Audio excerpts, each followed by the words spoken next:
What's up guys, it is that pin again. I'm here again with another video, and today we're actually going to be looking at this update note. I had not been planning to cover it, but I had noticed some additional things in here because I had just made the video on Discord talking about that update, which was the zombie waves they were talking about, but then they also introduced some other stuff in here we'll talk about.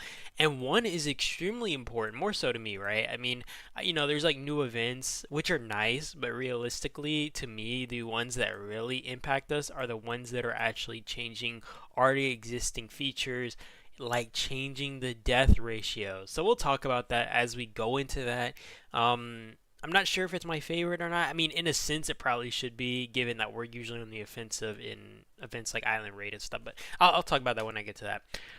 So a new battlefield, off limits war, is launching soon. Freely form your own team to fight in a 4-team brawl, and a single critical strike can decide victory. Scheduled to begin on the 2nd. The update to the latest version and participate. So this is basically a new Battlefield Off Limits War. Kind of funny. I just mentioned how I wanted a new war event. I do think this one's not actually like PvP oriented, right? Like not actually like a normal PvP event. Seems more like Pompeii from what I understand.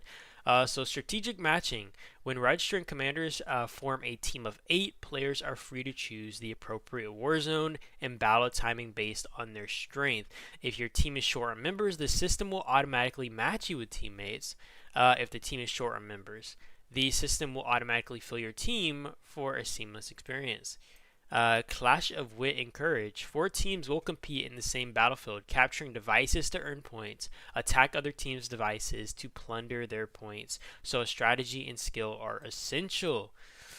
Showdown time. The battle lasts for 35 minutes with a final 10 minutes entering showdown time. During this period, the plunder ratio for all devices significantly increases, allowing the tide of battles to turn at any moment.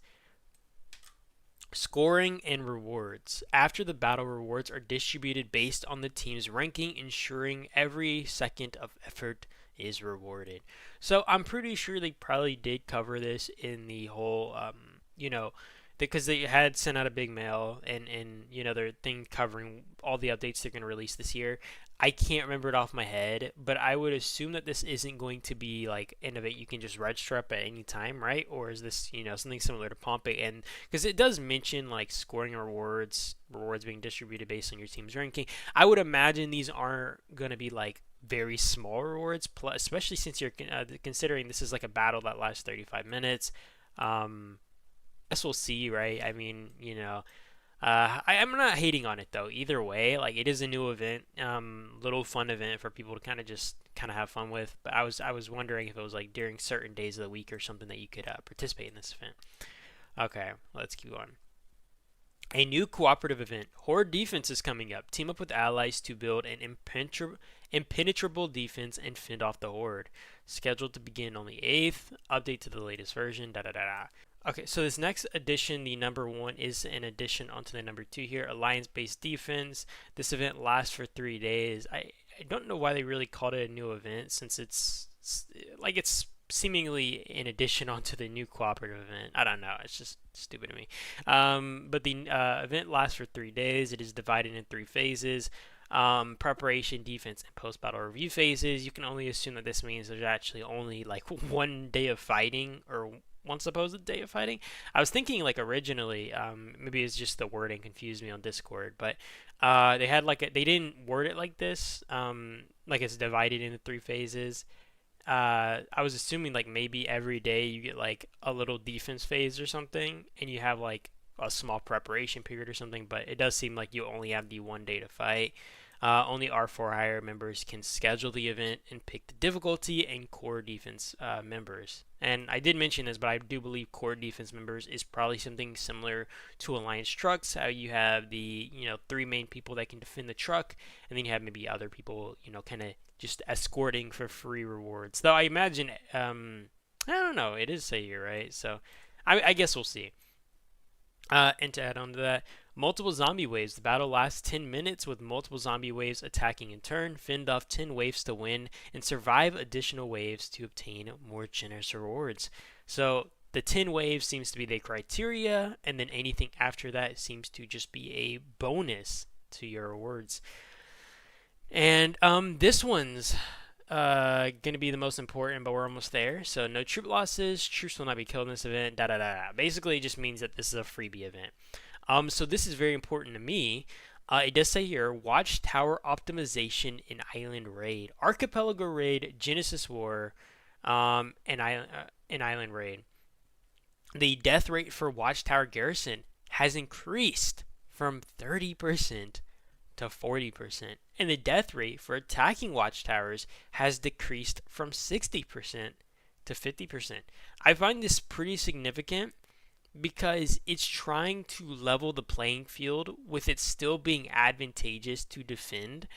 I don't exactly have issues with this, but at the same time, I just don't like them just changing it. I do think it would have been nice if maybe they sent out a mail and were like, hey, do you guys prefer us to close the gap between attackers and defenders, right? So defending would generally be, super advantageous for you. I mean, like, we've had our times where we've had to extremely go hard, turtling down and stuff. This would make it a lot harder, obviously, as the death ratio would not be as far in our favor, but we also do go on the offensive a lot more than we go on the defensive. And when we see, hey, we're losing death trades, we don't really want to push even if we're trading relatively better than the enemy tower. So it is kind of like relative. But honestly, I don't really have too much of an issue with this, frankly. Like, I do kind of like it because you're still at an advantage as a defender. I don't know. It just feels a little odd to me. It feels a little like, I don't know how to feel about this, but I guess we'll see. Right, guys? I mean, I do want to hear what you guys think in the comments because this is a pretty massive change nonetheless. Like, changing the death ratios, like, this is just unseen territory before. But we'll just keep going, I guess. I don't want to pander on this too long, but it just kind of stun locked me. So they did add here, added automatic chat translation feature available with privileged subscriptions or by reaching VIP 10.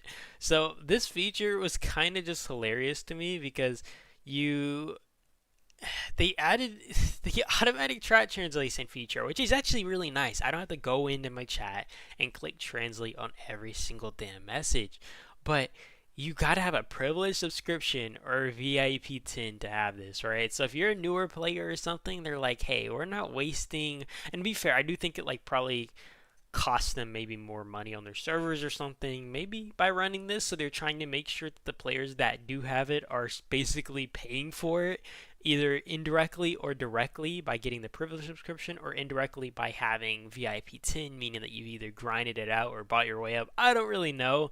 It was just kind of funny to me that you have to basically pay for this automatic translation feature, unless obviously you just got VIP 10 from grinding it. But I don't know. You guys give me your thoughts on this whole situation. Everything sounds kind of crazy to me. I do think that the first part is really interesting. I like the off limits war.